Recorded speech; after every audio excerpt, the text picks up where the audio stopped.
በስም አብ ወወልድ ወመንፈስ ቅዱስ አሃዱ አምላክ። የተወደዳችሁና የተከበራችሁ ተመልካቾቻችን በቅድሚያ የአክብሮት ሰላምታችንን እናቀርባለን። በየሳምንቱ ረቡዕ ማታ ወደ እናንተ የምናደርሰው አብነቶቻችን የተሰኘውን መርሃ ግብራችንን ይዘን ቀርበናል። በዚህ መርሃ ግብር የአንድ ታላቅ ሰው የበጎ አድራጎት ሥራ የሚሰሩ መንፈሳዊ ሕይወት ያላቸው አባት ግለ ሕይወትና ሥራቸውን የሚዳስስ መርሃ ግብር ይዘን ቀርበናል። ይህ ሰው መጋቢ ሀብታት ታመነ ወልደ ኢየሱስ ይባላሉ። የእሳቸውን ግለ ሕይወት ወደ እናንተ ይዘን ስለቀረብን እስከ መርሃ ግብራችን ፍጻሜ ድረስ አብራችሁን እንድትቆዩ በአክብሮት እንጋብዛለን።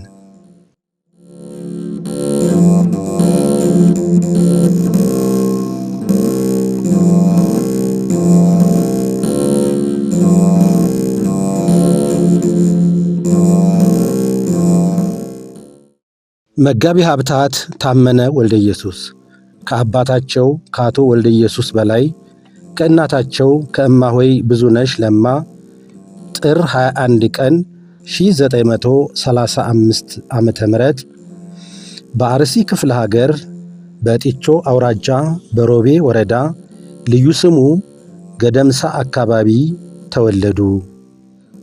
መጋቢ ሀብታት ታመነ ወልደ ኢየሱስ ለወላጆቻቸው አምስተኛ ልጅ ሲሆኑ ዕድሜያቸው ለአቅመ ትምህርት ሲደርስ የመጀመሪያ ደረጃ ትምህርታቸውን በሮቤ ንጉሥ ሳህለ ሥላሴ አንደኛ ደረጃ ትምህርት ቤት የተከታተሉ ሲሆን ከዚሁ ጎን ለጎን በአካባቢው ከሚገኙ የሃይማኖት መምህራን የሃይማኖት ትምህርታቸውን ተከታትለዋል። ጌታችን መድኃኒታችን ኢየሱስ ክርስቶስ በቅዱስ ወንጌል ለአንዱ 5 ለአንዱ 2 ለአንዱ 1 መክሊት ሰጥቶ ነግደው ወጥተው ወርደው እንዳተርፉ አዘዛቸው የተባለውን አምላካዊ ቃል መመሪያ በማድረግ መጋቢ ሀብታት ታመነ ወልደ ኢየሱስ ከልጅነት ዕድሜያቸው ጀምሮ በንግዱ ዓለም ዝንባሌ የነበራቸው መሆኑን ተከትሎ ከ1960ዎቹ ዓመተ ምህረት ጀምሮ በአነስተኛ ግብርና በእህል ንግድ በሸቀጣሸቀጥ የጀመሩትን የንግድ ሥራ በማስፋፋት አንተ ታማኝ ባሪያ በጥቂቱ ታምነሃልና በብዙ እሾምሃለሁ ተብሎ በቅዱስ ወንጌል እንደተመዘገበው ከአነስተኛ የንግድ ሥራ ተነስተው ወደ ዘመናዊ የትራንስፖርት ዘርፍ በመሸጋገር በሕዝብ ማመላለሻዎች በነዳጅ ቦቴና በጭነት መኪና ሥራ ተሰማርተው የሀገራቸውን ሕዝብ ሲያገለግሉ መቆየታቸው በቀብር ሥነ ሥርዓቱ ወቅት በተነበበው ዜና መዋዕላቸው ተገልጿል።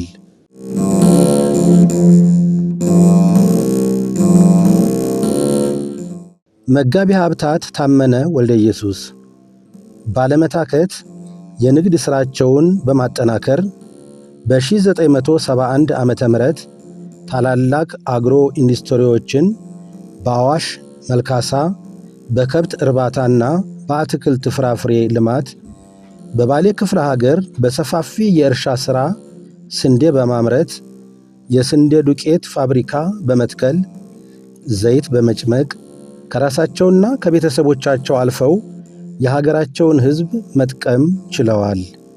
መጋቢ ሀብታት ታመነ ወልደ ኢየሱስ በአዲስ አበባ ቀዳሚ የሆነውን ዮርዳኖስ ሆቴል እየተባለ የሚጠራውን ባለ 3 ኮከብ ሆቴል ሕንፃ በ1982 ዓመተ ምህረት በመገንባት በሆቴልና ቱሪዝም ዘርፍ ፈርቀዳጅ በመሆን ይታወቃሉ።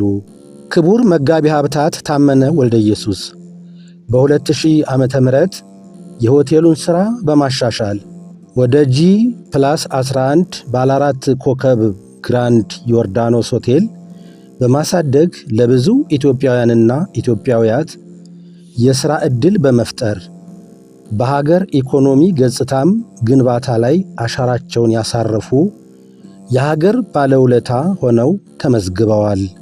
ክቡር መጋቢ ሀብታት ታመነ ወልደ ኢየሱስ በ2013 ዓመተ ምህረት ወደ ሪል ስቴት ዘርፍ በመግባት የቀድሞውን ዮርዳኖስ ሆቴልን ለመቅረዝ ሆስፒታል በማከራየት የቅድስት ቤተ ክርስቲያንን አባቶች ጨምሮ በጤናው ዘርፍ ለበርካታ ታካሚዎች ከፍተኛ አስተዋጽኦ አበርክተዋል።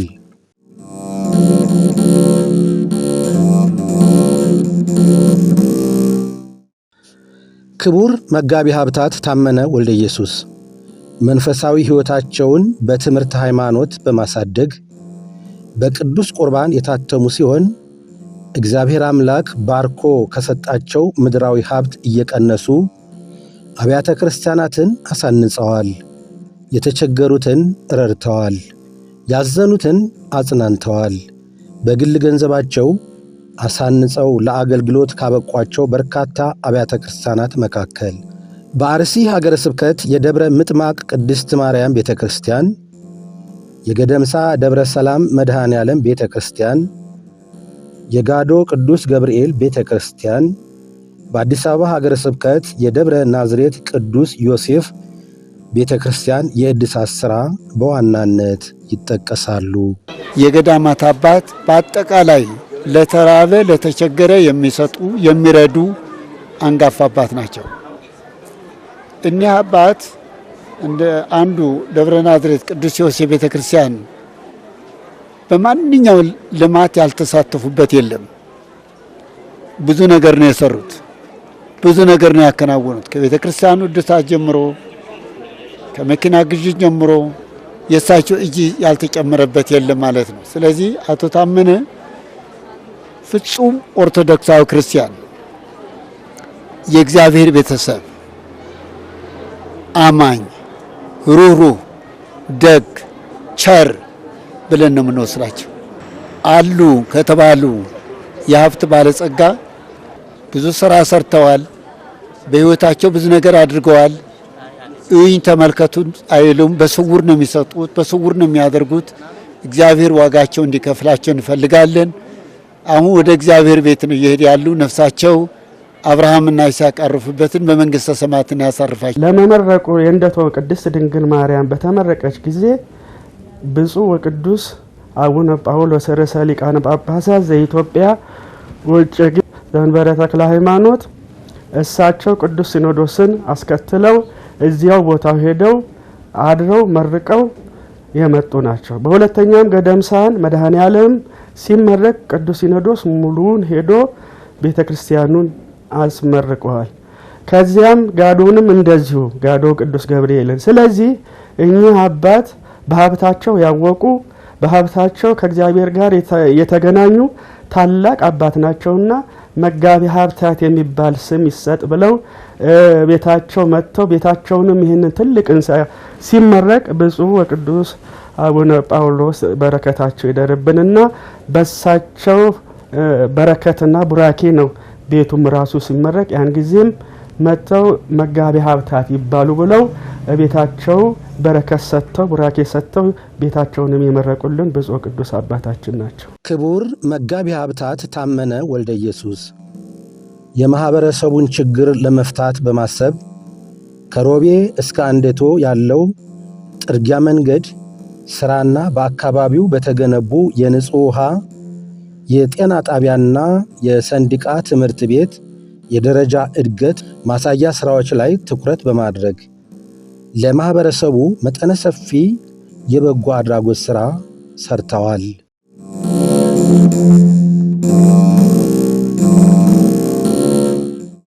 መጋቢ ሀብታት ታመነ ወልደ ኢየሱስ ለሀገራችንና ለቅድስት ኦርቶዶክሳዊት ቤተ ክርስቲያን የሰጡትን ዘርፈ ብዙ አገልግሎት ተከትሎ በአምስተኛው የኢትዮጵያ ኦርቶዶክስ ተዋሕዶ ቤተ ክርስቲያን ፓትርያርክ በብፁዕ ወቅዱስ ዶክተር አቡነ ጳውሎስ ቀዳማዊ ፓትርያርክ ርዕሰ ሊቃነ ጳጳሳት ዘኢትዮጵያ ሊቀ ጳጳስ ዘአክሱም ወዕጨጌ ዘመንበረ ተክለ ሃይማኖት የዓለም አብያተ ክርስቲያናት ምክር ቤት ፕሬዝደንት መልካም ፈቃድ ከሐምሌ 9 ቀን 1990 ዓመተ ምህረት ጀምሮ መጋቢ ሀብታት ታመነ ወልደ ኢየሱስ ተብለው በማዕረግ ስም እንዲጠሩ በቅዱስነታቸው ፊርማ የተረጋገጠ የምስክር ወረቀት ተሰጥቷቸዋል።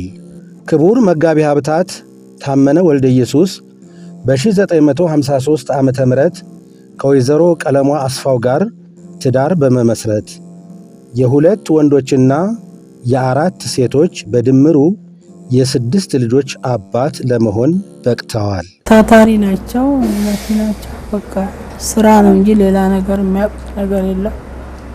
ለድሃ ማብላት ነው፣ መደገስ ነው እና በትዳራችን በደስታ ነው የምንኖረው። ተዛ ነው እንግዲህ 2 ወንድ 4 ያው ተሳስበን ተባብረን ነው ምን ተዛዝነን የኛ በእኛ ተንጣብና ምን የለም። በሰላም ነው የምንኖረው ልጆቻችን እስከሚያድጉ እየተመካከርን ነው የምናደርገው በፍቃድነት እንዴ አብረን የሰራነው እንደ ቶማርያም ገደምሳ መድኃኔዓለም ጋዶ ገብርኤል አዝናቸው።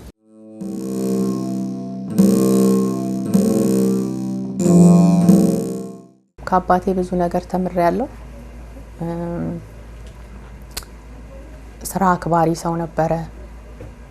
ህይወቱን በፕሮግራም የሚመራ ነበር። ከምንም በላይ ደግሞ ያጣን ሰው በጣም የሚረዳ ነበረ። እኛ እንደውም ስናድግ ሁልጊዜ የምናስታውሰው ሀሳባችን ውስጥ የሚቀረው ሁሌ ዝክር በሚደረግበት ጊዜ ያለን ደስታና ግቢያችን በነዲያን ተሞልቶ አባታችን ራሱ እየወጣ ሲያስተናግድ ሲያበላ እሱ ከአይምሯችን የማይወጣ ነገር ነው። ከዛም በላይ ደግሞ ቤተሰብን ማክበር፣ ትዳርን ማክበር፣ ሃይማኖትን መጠበቅ፣ ጠንካራነትን እንደዚህ የመሳሰሉ ነገሮችን በጣም ያስተማረን በህይወትም ያየንበት እንደዚሁ በማየት ብቻም ሳይሆን በስራም ያሳየን ያስተማረኝ እኔንም ብዙ ነገር ከሱ ተምሬያለሁ። እንደዛ አይነት አባቴ ነው።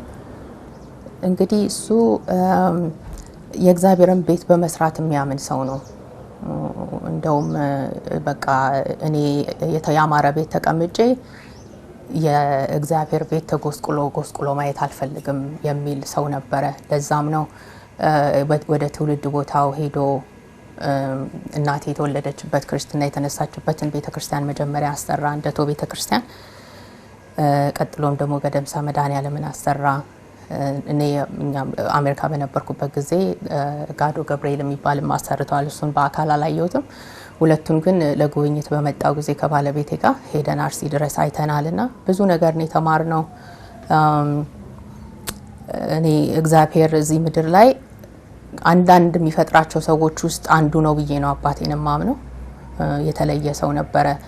ትልቅ ሀብት ነበረ ለሀገርም፣ ለኛ፣ ለቤተሰብ፣ ለጓደኛ። እኔ በዘመዶቼን ሁሉ በቃ መኩሪያዬ ነበረ። በምንም ነገር ላይ ቢሆን እሱ ካለ ቤተሰብ ወደሱ ነው የሚመጣው። ሀዘንም ቢሆን በባለቤት በኩልም ቢሆን በየትኛውም በኩል ሰው ሲታመም ሲቸገር ሀዘን መጣ ሲባል እሱ ጋር ነው የሚደወለው። እሱ ነው ሁሉ ነገር የሚረዳው እና እሱ በቀላል የሚታይ ነገር አይደለም። ብዙ ነገር ተምሬያለሁ። እንግዲህ በአንድ በኩል ብናየው በአለሙ ወይንም ደግሞ በቢዝነስ ወርልድ በቃ መሸነፍን የማያውቅ ሰው ነበረ። እውነት አይሆንም የሚለውን ነገር አያውቅም። በቃ እስከ መጨረሻ ድረስ ይሳካል ብሎ በስኬት የሚያምን ሰው ነበረ። ይታገላል እስከ መጨረሻ ድረስ። የማያውቀውን ነገርም ቢሆን በቃ እየተማረ ሰው እየጠየቀ በቃ በሚያስፈልገው ነገር ሁሉ ላይ whatever it takes እሱ እስከ መጨረሻ ድረስ የሚገፋ አይነት ሰው ነበረ። በሃይማኖትም ያው ብዙዎቻችን እንደገለጽ ነው በእምነትም ብቻ ሳይሆን በስራም የገለጸ ሰው ነው። እግዚአብሔር እኔ እንደተማርኩት ከሆነ ወደ እግዚአብሔር ፊት በምንቀርብበት ጊዜ የሚጠይቀን አንድ ጥያቄ ቢኖር ስራብ አብልታችሁኛል ወይ፣ ስታመም ጠይቃችሁኛል ወይ ነው እና እሱን ሁሉ ፈጽሟል አድርጓልና ብዙ ሰው እሱ እንደሚያስፈልግ አድርጎ የሚቆጥር አይመስለኝም። ህይወት ላይ ቤተክርስቲያን ሁሉ ጊዜ ማስቀደስ ወይንም መጸለይም ብቻ ሳይሆን እግዚአብሔር ጋር ስንሄድ የሚጠይቀን ምንድነው፣ የትኛው ነው አስፈላጊ ነገር ብሎ አውቆ አስቀድሞ ሁሉን ነገር ህይወቱን ሁሉ በዛ ይመራ ሰው ነውና ለኔ ትልቅ ምሳሌ ነው የሆነ። ላለመበት ወይም ደግሞ ላሰበበት ላመነበት ወደ ኋላ የማይል ሰው መሆኑን ቬሪ ዲሲፕሊን መሆኑን ዲሲፕሊንነትን ለሌላም ሰው ያስተማረ ነው ለኛ ጭምር። የኛ አባት ከኛ ይበልጥ በኔ ልምድ ከኛ ይበልጥ እኛን ከማብላት ከልጆቹ ማብላት ይበልጥ ደሃ ማብላት የሚወድ በተስኪያን ወስዶ ሰዎች ሲበሉ ማየት የሚወድ ሰው ነው ብዬ አምናለሁ። እና ደግሞ በሃይማኖቱ በጣም ወደ ኋላ የማይል በሚያምነው እምነቱ ራሱን እስከ መስጠት ድረስ የሚደርስ እምነት ያለው ሰው ነው ብዬ አምናለሁ። አባታችን ከትንሽነት ጀምሮ ያው እኛን በጣም የሚያበረታታ ትምህርት ቤት እንድንሄድ የሚያበረታታ ጥሩ ትምህርት ቤት ነው ሲሉትም ደግሞ ከዚህ ተነስተን እኔ ትንሽ ሆኜ ነው ሚሽን ትምህርት ቤት የተከተልኩት። ከዚህ 200-300 ኪሎ ሜትር ከነሱ ተለይቼ እሱ በአስተሳሰብ ጥሩ ትምህርት ቤት ስለተባለና ለትምህርት ያለው ትኩረት ትልቅ ስለሆነ እና እዛ ተምሬ መጥቻለሁ። እና እኔ ምለው የኔ አባት ለእምነቱ ወደ ኋላ የማይል እኛንም ደግሞ እምነታችንን እንዳንተው እና እንድንይዝ የሚገፋፋ ስነ ስርዓት ልጆቹ ስነ ስርዓት ኖሯቸው እንድናድግ ማንንም ሰው እንዳንንቅ ማንንም ሰው እኩል አድርገን እንድናይ ወይ በዘር በምን የሚባል ነገር እኛ ቤት አልነበረም። እሱንም ደግሞ የተማርነው ከሱ ነው። ሰውን ሲያይ እኩል ነው፣ ልጄ ነው፣ ዘመዴ ነው ወይም ደግሞ ውጭን ሰው ነው ብሎ ፌቨር የሚያረግ ሰው አልነበረም። እኔም ትንሽ ሆኜ ትዝ ይለኛል አባቴ ፌቨር አያረገኝም ብዬ ኮምፕሌን ማድረግበት ጊዜ ነበር። ግን የኔ አባት ሁሉን ሰው እኩል የሚያይ ሰው ነው። ይሄን ነው ስለ አባቴ መናገር ፈልገው። ከኔ አባት የምንማረው ነገር ምንድነው? ባመንበት እምነት ውስጥ ጠንካራ ሆነን እስከንሞት ድረስ እምነታችን መከተል እንዳለብን እና የሰው ልጅ ደግሞ ሊያሳድገው የሚችለው ነገር ስራ መሆኑን እና ዲሲፕሊን ሆኖ ያየውን ጎልህን እስክትመታ ድረስ አለማቆም።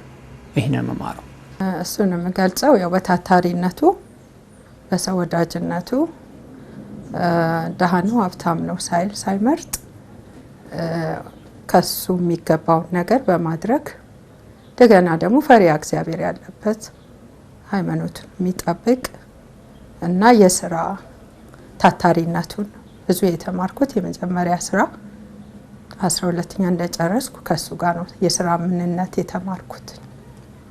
በዚህ ገልጸዋለሁ።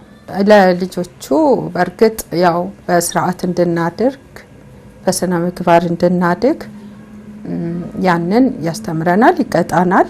መቀጣት ባለብን ነገር ላይ ሲሪየስ ነው፣ ይቀጣናል። እንደገና ደግሞ ለትምህርታችን ትኩረት እንድንሰጥ በጣም ያበረታታናል። በትምህርት እንድንቀጥል እንጂ ወደ ኋላ እንድንል በፍጹም የሱ አስተሳሰብ አይደለም። እኛም ደግሞ ጠንክረን እንድንማርና እዚህ እንድንደርስ ከሱ የተማርናቸው ጥንካሬ አይተናል። ይህ ትውልድ እንግዲህ ብዙውን ወንድሜ እንዳለው ምንም አይነት ፌቨር ሳያደርግ እውነተኛ የዘረኝነትም ሆነ የምንም አይነት አድሎ እንዳያደርግ ብዙ ይማራሉ ብዬ አስባለሁ።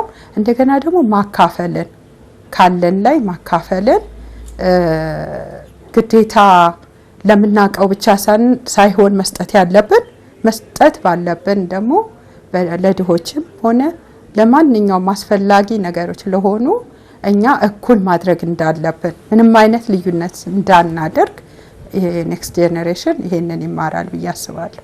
እኔ እንግዲህ አባዬ ነው የምለው፣ እኔ አባቴ ነው የምለው። ለምን እኔ እሱ ጋር ያደግኩት ስቲል እስካሁን ድረስ አብሮኝ እስከተለየ ድረስ ከሱ ጋር ነው የኖርኩት። እኔ ሲሸኘው ምን ነኝ ሸኝቼው የሸኘሁት እና ይመጣል ብዬ ነበር የምጠብቀው። እኔ አባቴ ነው፣ እኔ አጎቴም አይደለም። እኔ ከልጆቹ የተለየ ከነሱ በላይ ከነሱ የተለየ ነው እኔና አብልጦ የሚያየኝ። እነሱ አጠገቡ የሉም፣ አብረውት የሉም። እኔ ነኝ አብሬው ያለሁት እና እኔ ብዙ መናገር ባልችልም እኔ ስለሱ በቃ ያጥረኛል ብዙ ነገር። አባቴ ከሞተ በኋላም እዚህ እሱ ጋር ነኝ ያለሁት። ስቲል እስካሁን አብሬው ነው ያለሁት። ሲሸኝም አብሬው ሸኝቼው ነው መጣው ብሎኝ ነው። ብዙ ህልም የነበረው ሰው ነው። ብዙ እቅድ ነበረ እኔና እሱ አብረን ልንሰራ የተዘጋጀ ነው። ስላሴን ደግሰን ስላሴን ካወጣን በኋላ ኪዳነ ምሕረት ድግስ መጣው ደርሼ መለሳለሁ። እንደዚህ ብዙ ነበር እቅዳችን እኔና እሱ። እኔ ብዙ ነገር እንግዲህ እንደ ልጅ አድርጎ ስለሰደገኝ እኔ አላቅም። እኔ እንዴት ብዬ ልንገር? እኔ በጣም ብዙ ነገሮችን አይቻለሁ ከሱ ጋር እስካለው ድረስ። እኔ አንድ ቀን አርፌ አላቅም። እሰራለሁ እቤት ተኝቼ እንኳን አያስተኛኝም። በጠዋት ደውሎታ ነው ተኝቼ ያለው ካልኩት እንኳን ይቆጣኛል። የሥራ ሰው ነው፣ ታታሪ ነው። ወድለታለሁ እሱን። ጠዋት ወተን ማታ ነው የምንገባው። ለሰዎች ያለው እንትን ነገር ከሱ ጋር ስላደኩኝ የሱን ባህሪ ይዤ ባደግ ደስ ይለኛል። እንደሱ ጥሩ ሰው መሆን ነው የምፈልገው እኔ እና በቃ አባቴ ነው በቃ ለኔ። እኔ አባቴን አላውቅም ብዙም ከሱ እንደሱ ማቀው አባቴን አላውቅም። እንደሱ ያደኩት ከልጅነት ጀምሮ እሱ ጋር ነው ያደኩት። እዚሁ ነው ያደኩት፣ እዚሁ አድጌ አባቴን እንደውም ጋሼ ስል እሱን አቤ ነው የምለው እና አባቴ ነው የምለው። እንደ አባቴ ነው የሚሰማኛው። ለምስክርነቱ የወንድም ልጅ ነኝ አልኩ እንጂ እንደ አባቴ ነው የማየው። ከእሳቸው ልጆች ጋር ከሱ ልጆች ጋር አንድ ላይ ነው ያደኩት። ተግዛጹንም ቁጣውንም ፍቅሩንም ሰው ወዳድነቱንም ሁሉን ነገር እያየሁ እዚሁ ቤት ነው ያደኩት። እኔ ሌላ ምሳሌ የለኝም። ከሱ ነው ብዙ ነገሮችን የወረስኩት። እንዲያውም ብዙ የሚያቁኝ ዘመዶች ከሱ ብዙ ነገር ወርሰሻል ይሉኛል። ጉብዝና ወርሻለሁ። አይደክመውም፣ ጠንካራ ነው። እንኳን አይደለም ሞት የሚደክመው አይመስለኝም ነበር እና ጉብዝናን ወርሻለሁ፣ ጥንካሬን ወርሻለሁ። አልደክምም። ደግነት ወርሻለሁ። ደግ ነው፣ ክፉ ቃል አይናገርም። ቁጣውም ተግዛጹም በዘዴ ነው እንጂ በክፉ ቃል አይደለም የሚገለጸው። ተግዛጹ በዘዴ እና አራያ ሆኖኛል። ጎበዝ ነው። ጉብዝናው በቃ ማስታውሰው ሁሉ ጊዜ በቃ የሚደክመው አይመስለንም እና እኔ ይገርመኛል። በቃ ታሞ አይቾም አላቅም እና አንዳንዴ አመመው ሲሉኝ እንዲ የሚያመው እስከማይመስለኝ ድረስ የዚህን ያህል በጉብዝናው እደነቃለሁ። አቅም ያለው አባት ነው። ሰርቶ ማሳየት የሚችል መክሮ መደመጥ የሚችል አባት ነው። ትልቅ አሪያ የሆነ አባት ነው። በመንፈሳዊ ሕይወቱ ለሊት 9 ሰዓት መነሳትን ያስተማረ፣ ለሊት ተነስቶ መጸለይ ያስተማረ ነው። በስራ ዓለም ደግሞ ማታ ለነገ አቅዶ ማደርን ያስተማረን። በነጋታው እያንዳንዷን ነገር ራይት ኤክስ እያደረገ ነው የሚሰራው እና ተማሪ ሆኜ እኔ ከሱ ጋር ስንቀሳቀስ ትልቅ የስራ ባህሪን ያስተማረኝ፣ ለነገ አቅዶ ማደርን አስተምሮኛል። ጠዋት ስነሳ አይኔን መንፈሳዊ ሕይወትን እግዚአብሔርን ተከትዬ እንድነሳ ያስተማረኝ አባት ነው። ልጅ ሆኜ ነው ወደዚህ የመጣሁት። እኔ ከገጠር ወደ ከተማ ወደ እነሱ ጋር የመጣሁት ትንሽ ሆኜ ነው፣ 10 ብሎኝ ነው እና እሱ ለሊት ተነስቶ ሲጸልይ እናያለን፣ ብርሃን ሲለኩስ እሱን እያየን እኛም እንተጋለን። ሌላው ማታ ሲያቅድ እናያለን፣ እኛም ለነገ ማቀድ ተማር። በነጋታው ደግሞ እያንዳንዷን ታሊ እያደረገ ነው የምንሰራው። እሱን ተምሬያለሁ፣ ትልቅ ነገር። ሌላው ቀደም እህቴ ሙላቴ እንደተናገረችው እኔ ዩኒቨርሲቲ ያለው ከሱ ጋር ሰራ ነበር ሆቴልና ሁላችንም ተቀጥረን ከማንኛውም ሰራተኛ እኩል ነው የሚቆጣጠረን። ጥፋት ካጠፋን እኩል ነው የምንቀጣው፣ ፔናላይዝ የምንደረገው እና ዲስክሪሚኔሽን የለም። ይሄ ትልቅ ነገር ነው እና ለቤተ ክርስቲያንም ለወገንም ለብዙ የሚተርፍ ድንቅ የሆነ አባት ነው። አርያነት ያለው አባት ነው። ፍጹም ትህትና ያለው፣ ፍጹም መካሪ፣ ጥፋት ካየ የማያልፍ አባት ነው። የስራ ፍላጎቱ ሁሌ የማይደክም፣ ሁሌ አዲስ የሚሆን፣ በንጋት አዲስ የሚሆን፣ ዶክተር ካየ ዶክተር የሚመስል፣ መሐንዲስ ሲያይ መሐንዲስ ሆኖ የሚሰራ አብሮ በቃ በየስራ ዘርፉ የሚሳተፍ በጣም ትልቅ ሰው ነው። በመንፈሳዊ ሕይወቱ በጣም ጠንካራ፣ እኛ የሱን አራያ እንድንከተል የሚያደርግ አባት። በቃ አብረነው ስርስሩ ሄደን ቤተክርስቲያን ሲሰራ አብረነው ሄደን ማናቀውን ነገር እንድናቅ የሚያደርግ አባት ነው እና ሰለቸኝ ደከመኝ አይልም በተአምር። ለነገ ዛሬ ማታ ጽፎ ያድራል ፕሮግራም። ሙና ምንድነው የምትሰራው? እኔ ምንድነው የምሰራው? ብሎ ፕሮግራሙን አቅዶ ጽፎ የሚወጣ ሰው ነው። በስራ የሚሸነፍ በተአምር አይወድም። ሰውን ከሰው የሚለይ ሰውም አይወድም። ደሃ ሀብታም የሚባል ነገር መለየት እሱ ጋር አይታወቅም ጭራሽ። ሰራተኞች ሆነንኛ እንደ ሰራተኛ ሆቴልም ስንሰራ ከሰራተኞች እኩል ደሞዝ ተከፍሎን እንደ አብረን ከሰራተኛ እኩል አይቶ ነው ምን ሰራ የነበረው።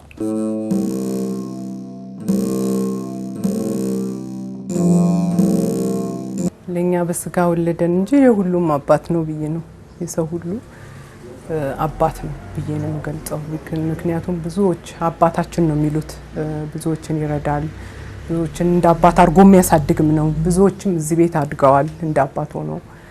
እኛም አብረናቸው ያደጉ የወንድሞች የአጎታችን ልጆች አሉ፣ የአክስቶቻችን ልጆች ከኛ ጋር አድገዋልና የሁሉም አባት ነው አቤን ስገልጸው። አባትነት ሪል የሆነ አባትነትን ሰጪነትን እንደገለጹት ወንድምና እህቶቼ ታታሪነትን ለስራ የስራ ፍቅር ደግሞ አለው። በቃ ማረፍ አይፈልግም እና ሪታየርም ሳያደርግ ነው ወደ ህልፈተ ህይወት የሄደው እና በቃኝም አይል ነው በስራ ላይ በቃኝ አይልም። እና እኔ እድል አግኝቼ በልጅነቴ ነበር ከሱ ጋር ስሰራ የነበረው። ሆቴሉም ሲሰራ አብሬው ነበርኩ። ሌሎችም የፋብሪካ የከብት እርባታም እንደዚህ አይነት ንግዶችን ሲሰራ አብሬው የምሰራ እድል አግኝቼ ነበርና አባቴ ለኔ ስፔሲፊክሊ ስለ ስራ የሚባለውን ነገር ከሱ ተምሬያለሁ። በቃ ቁጭ እንዳልል የስራ ሰው ነው በጣም እና በእምነቱም ደግሞ በጣም የበረታ ነው። እግዚአብሔርን የሚወድ እንደ እግዚአብሔር ቃል ከሚቀበል ይልቅ የሚሰጥ የተባረከ ነው ይላል እግዚአብሔር ቃልና ብዙ ጊዜ አሁን በዚህ ታይም ልቀበል የሚል እንጂ ልስጥ የሚል ማግኘት ከባድ ነው እና አባቴኔ በሰጪነቱ እግዚአብሔርን ቃል በመከተሉ ይሄንን በጣም አይቼበታለሁ። ከሱም ተምሬያለሁ። ከጥቂቱ ለመስጠት ሰው ሲኖረው ሳይኖረውም ለማካፈል የሚችልበትን ከእግዚአብሔር ቃል የተወሰደ እውነተኛ የሆነ ትምህርትን ተምሬያለሁ። ክቡር መጋቢ ሀብታት ታመነ ወልደ ኢየሱስ አንተ መሬት ነህ ወደ አፈርም ትመለሳለህ በተባለው አምላካዊ መመሪያ መሰረት ባደረባቸው ሕመም በሰሜን አሜሪካ በሚኒሶታ ከተማ ሕክምናቸውን ሲከታተሉ ቆይተው የካቲት 22 ቀን 2018 ዓመተ ምህረት ከዚህ ዓለም በሞተ ሥጋ ተለይተዋል።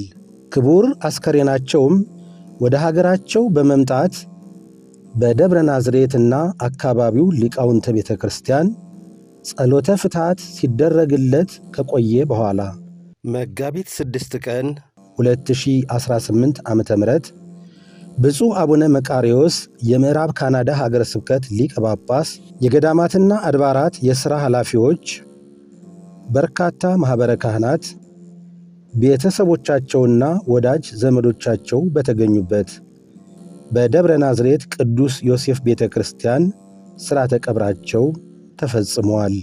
ብፁዕ አቡነ መቃርዮስ የምዕራብ ካናዳ ሀገረ ስብከት ሊቀ ጳጳስ በመጋቢ ሀብታት ታመነ ወልደ ኢየሱስ ሥርዓተ መቃብር ላይ ተገኝተው ግለ ሕይወታቸውን በመግለጽ አባታዊ ትምህርት ሰጥተዋል። አባታችሁን በረከት አይለያችሁ፣ እናታችሁ የአባታችሁን አሰር እንድትከተሉ የታመናችሁ ሁኑ። ዮርዳኖስ ታመነ፣ ሌላም ታመነ፣ ታመናችሁ ሂዱ። አሰላ አርሲ ከወለደች አቶ ታመነን ያክል በአርሲ አልተፈጠረም ማለት ይችላለሁ። ከደግነት ጋር የመንገድ ስራ ሁሉ እኔ ባልናገረው ብፁዕ አባታችን አቡነ ናትናኤል ነፍሳቸው አብርሃምና ይስሐቅ ያረፉበት በመንግስተ ሰማያት ያሳርፋቸውና የቤተ ክርስቲያን ባለውለታ ለደብረ ናዝሬት ቅዱስ ዮሴፍ ጣሪያው ክዳኑ ሲሰራ ሁሉ የእሳቸው አሻራ ያልተቀመጠበት የለም። 200 ያዙልኝ 267 አብያተ ክርስቲያናት ልብሰ ተክህኖ በመግዛት መጎናጸፊያ በመግዛት መስቀል በመግዛት አቶ ታመነ ለኢትዮጵያ ኦርቶዶክስ ቤተክርስቲያን የሰራል የለም ማለት ይችላል። ይህ አድርጌያለሁ፣ ይህ ሰርቻለሁ፣ ይህ ፈጽሜያለሁ። አሁን በሞት ጊዜ ነው መልእክታቸው ይሰማ አይደክም ድብቅ ነው ነበር። የአርሲ ህዝብ ይመስክር፣ መንገዱ የተሰራለት ይመስክር። ያቺ መሬት የተወለዱባት ያደጉባት እነዚህ ታሪኮች የታሪክ ምስክሮች ናቸው። ዛሬ አንድ ቆርቆሮ ግዙን ስንል ብዙ ነው። አሁን ወደ አሜሪካን ሀገር በሚሄዱበት ጊዜ በስልክ ደውሎ አናግሩኝ ነበር። አባታችን ለዋልድባ እህል ሸምቶ መስጠት አለብዎት፣ ስመለስ አደርገዋለሁ ያሉት። እኔ ደግሞ በክብር ነው ጠብቃቸው ነበረ እንጂ አስከሬናቸው ይመጣል ምን እምነት አለኝ። ነገር ግን እግዚአብሔር ጠርቷቸዋል። 83 ዓመት 65 ዓመት በጋብቻ መኖር። ጋብቻችሁ እኮ በኢየሩሳሌም ያከበራችሁት ባለቤቱ መታደል፣ መከበር፣ መቀደስ፣ ልጆች አደራ የአባታችሁን አሰር እንድትከተሉ በእግዚአብሔር ስም አደራላችሁ። የተወደዳችሁና የተከበራችሁ የመርሃ ግብራችን ታዳሚዎች በክቡር መጋቢ ሀብታት ታመነ ወልደ ኢየሱስ ግለ ሕይወት የበጎ አድራጎት ሥራዎች ዙሪያ ወደ እናንተ ያቀረብነው መርሃ ግብራችን የተመለከታችሁትን ይመስል ነበር። ከመርሃ ግብሩ ብዙ ቁም ነገር እንዳገኛችሁ ተስፋ እናደርጋለን። አነሳስቶ ላስጀመረን አስጀምሮ ላስፈጸመን ለልዑል አምላክ ክብርና ምስጋና ይድረሰው።